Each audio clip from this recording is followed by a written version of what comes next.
What's up, guys? Artem MMA Analysis here. Going to be looking at Bellator 277 McKee versus Pitbull 2 in a very early preview and predictions video. So this letting you guys know this is actually my first time looking at the card on camera. It's actually one of my first times looking at the card on Tapology. I'm going to be looking over the odds of some fights, giving my opinions on other things, but these are not my finalized picks, and these are not a breakdown video either.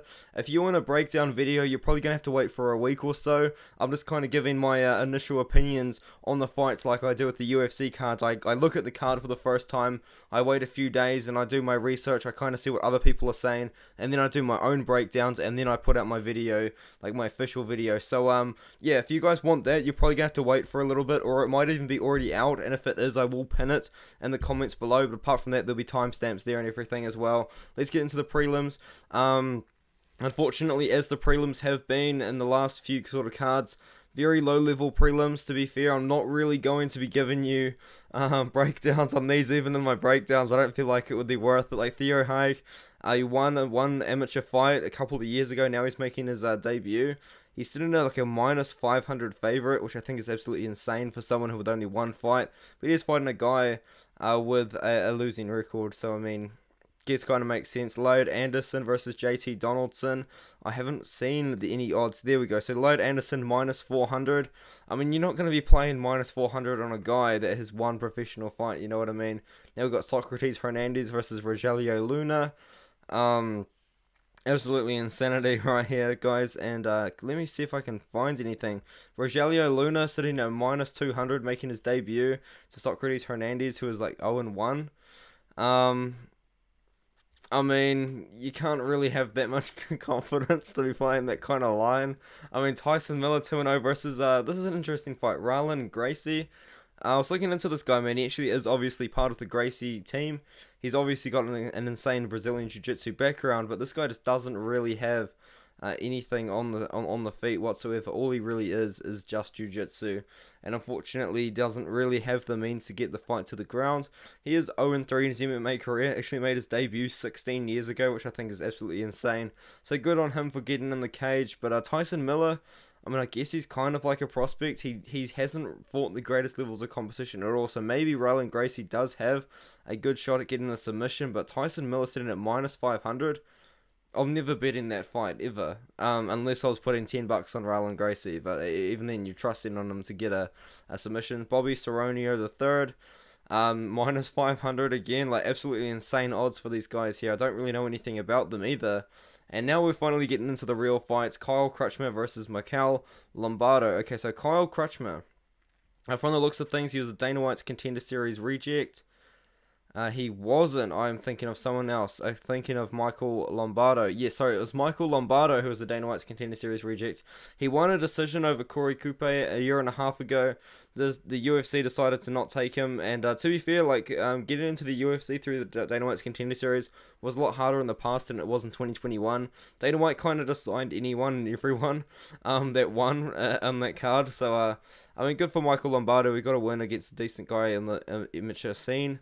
So on the regional scene, through Dana White's Contender Series, and then since then he did fight on PFL, won by leg kick TKO, which is pretty cool. Kyle Crutchmer, though, pretty proven in Bellator as well, it already seems. Yagshimuradov was on the Ultimate Fighter season 29, so I guess that's pretty interesting. Has beaten decent levels of competition in his last fights by decision. So Kyle Crutchmer, I do think, is going to beat Lombardo in his debut here. I think that Kyle Crutchmer has got the higher ceiling, is the younger guy. Michael Lombardo making his Bellator debut. I mean, like, finally he did want to get into the UFC, obviously, through Dana White's Contender Series. Unfortunately, he didn't. Now he's fought in PFL, and now he's fighting in Bellator. So I guess you can kind of say that he's fought in the three biggest promotions in the world, which is pretty sick.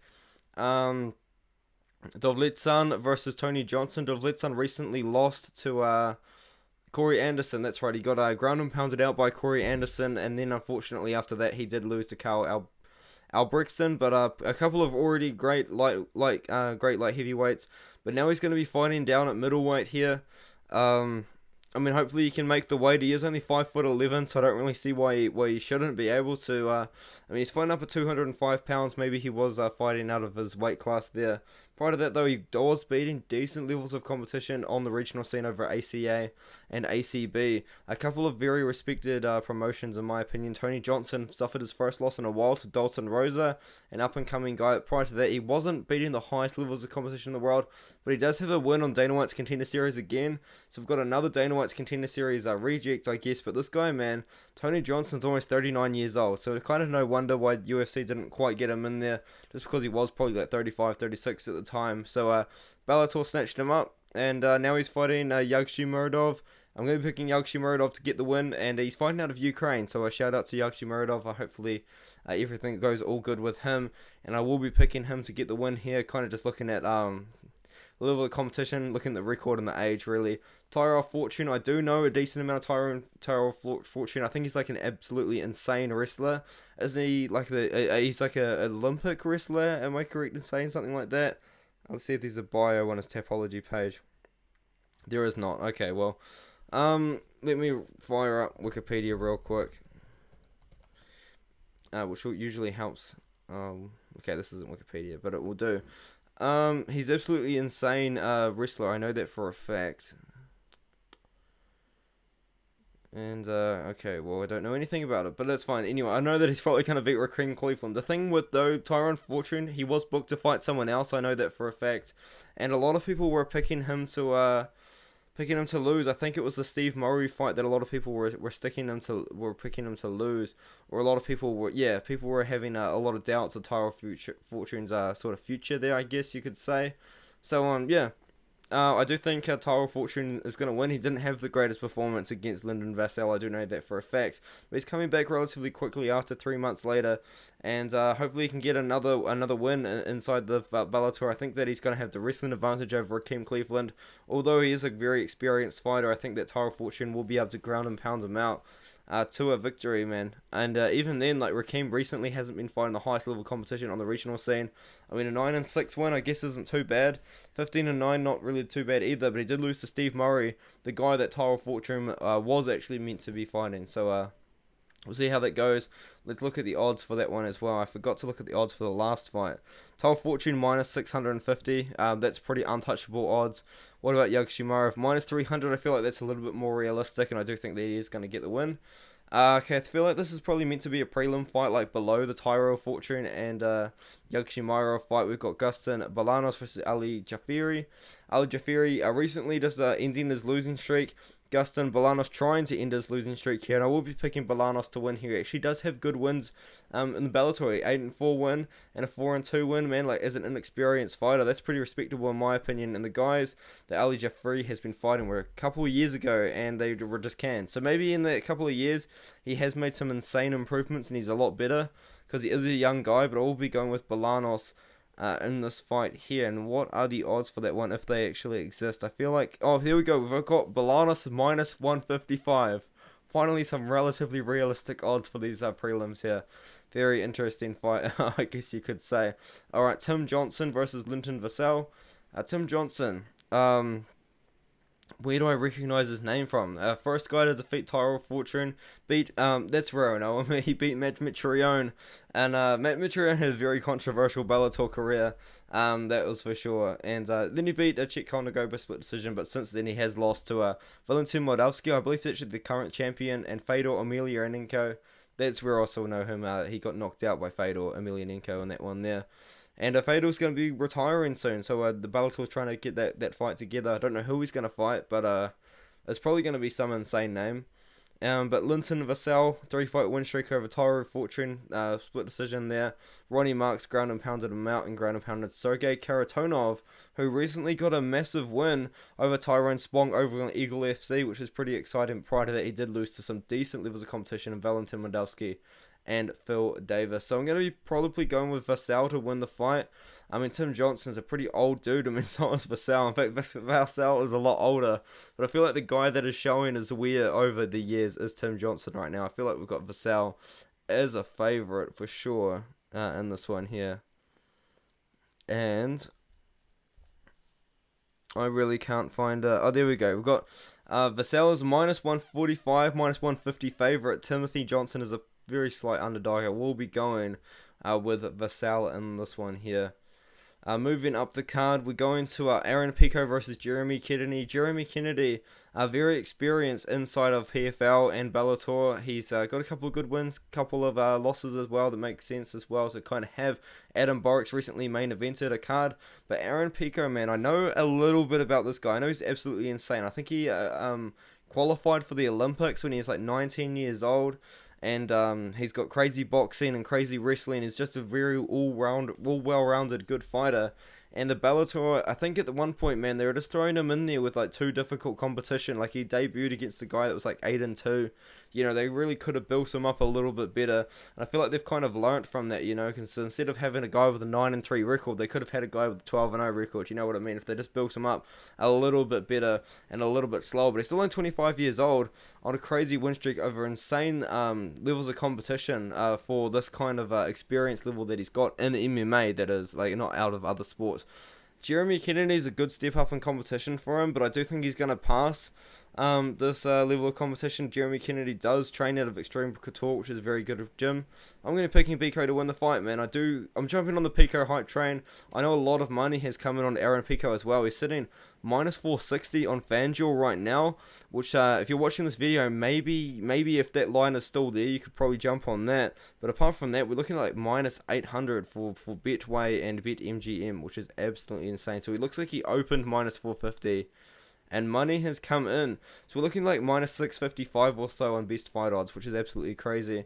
But as I said, like Aaron Pico, I know there's insane stats about this guy qualifying for the Olympics. He's got history in wrestling and boxing, qualified for the Olympic trials in 2016.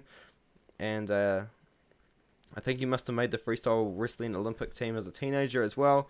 And he's also got boxing and pancration experience. That's the thing, man.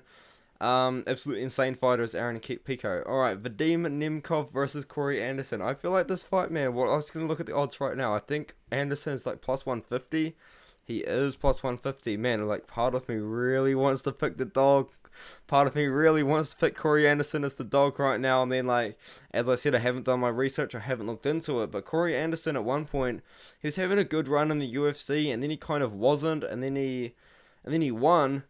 And then he lost. And then he lost to Jan Blachowicz, got knocked out by the UFC champion. And then now he's in UFC and he's actually going on a good win streak. I think this is actually the end of a Bellator Grand Prix, like a Bellator 205-pound Grand Prix for the title. Corey Anderson versus the already champion Vadim Nemkov, unless it's it's a tournament championship. I'm an idiot. But anyway, he knocked out Ryan Bader in 51 seconds in a fight that actually kind of looks good now that Ryan Bader moved back up to heavyweight and defended his belt there in a fight which I think he lost, to be honest. But we'll move on from that there. He did beat Yagshimuradov, who's on the card as well, and Melvin Manhoef, who's very experienced and is a very scary guy that can definitely deliver a lot of power. But prior to that, though, he was on a good win streak inside the UFC. He lost a couple of times in the UFC and did fight on the Ultimate Fighter Season 19. He's been signed to the UFC since 2014. And after one loss to Jan Blachowicz, although he did beat him back in 2015, he decided, you know what, it's time to switch up and he's going to go into Bellator. And I think he's actually earning more money in Bellator than he did in UFC. So good for Corey Anderson, man. I can respect that. Hopefully he's found like a newfound motivation, because he does have a very tough test ahead of him. Vadim Nemkov is a very well-rounded fighter. He's good on the feet and he's also good on the ground as well. Recently submitted Julius Anglikas, who's a decent prospect coming up. And Phil Davis as well, who we all know fought Yoel Romero recently, also has knocked out Ryan Bader. Oh man, Ryan Bader's just the punching bag of the 205-pound division, it seems, even though he is a decent heavyweight himself at the moment. Javier Cavalho, and another win over Phil Davis by split decision. So a very interesting sort of career for Vadim Nemkov. I know he's very hyped up. I know Bellator really like him on the roster. Part of me really just wants to pick the dog, you know, like for now, because it's like my early predictions video and this doesn't really matter. I will be picking Corey Anderson as the dog. So give me Anderson as the dog. Why not? I've picked all favorites the whole card. Give me Corey Anderson as the underdog right now. And now moving on to the main event, man. We've got AJ McKee Jr. versus Patricio Pitbull. And the second fight, I believe in the first one, AJ McKee won the fight by like a standing guillotine. Am I correct in my memory? Or a guillotine only 2 minutes into the first round. And now Patricio Pitbull, one of the more dominant fighters on the Bellator roster, one of the Bellator's most loyal fighters as well. I noticed, like, this guy's been fighting for Bellator since like 2010. He's been in Bellator for 12 years. That is some loyalty to the promotion right there, man. And yeah, he's done well. He's done very well for himself. He's obviously won over Michael Chandler 3 years ago. I mean, Michael Chandler 3 years ago was probably a little bit better than he is now, let's be honest. But apart from that, he's been beaten decent levels of competition. He won the belt. He's defended his belt a lot of times, but I feel like now, it almost feels like a time where it's passing off the torch. I feel like Bellator, the Bellator featherweight division is now having the torch handed over from Patricio Pitbull to AJ McKee Jr., who, once again, is very loyal to Bellator. I believe he's actually had all 18 wins inside of the Bellator cage. I mean, he debuted in 2015 for Bellator, and since then he just worked his way up. He worked up his record. And to be fair, I actually don't know if we're ever going to see him in the UFC, because I know that his father actually has like a beef with the UFC, so we may never ever see AJ McKee in the UFC, which would be a shame, because it would be very interesting to see him fight like the UFC's featherweights, like either Max Holloway or AJ McKee Jr. would be an awesome fight to see. But as for AJ McKee, mixed martial artist all around, you know, this guy once again debuted when he was only about 20 years old for Bellator. He's worked his way up in Bellator, one of the highest level competitions or organizations in the world, and he's obviously proven that he can beat some good guys. Like, he's the current champion, you know what I mean? Patricio Pitbull win, Darian Caldwell finished Derek Campos, finished him, and beat Pat Curran as well. Pat Curran, very a notable name as well to have on your record. AJ McKee Jr. has got the size advantage here over Patricio Pitbull. I'm going to pick in McKee Jr. to win again. I feel like it feels like a passing of the torch sort of moment at the moment, and I will be trusting in McKee to win again. Probably inside the distance. I mean, we've got 5 rounds to work here. I think McKee's going to get the job done inside the distance. Once again, sorry for my lack of knowledge on Bellator, but hopefully you guys enjoy the video anyway, and I will see you guys in the next one, of course. Peace out.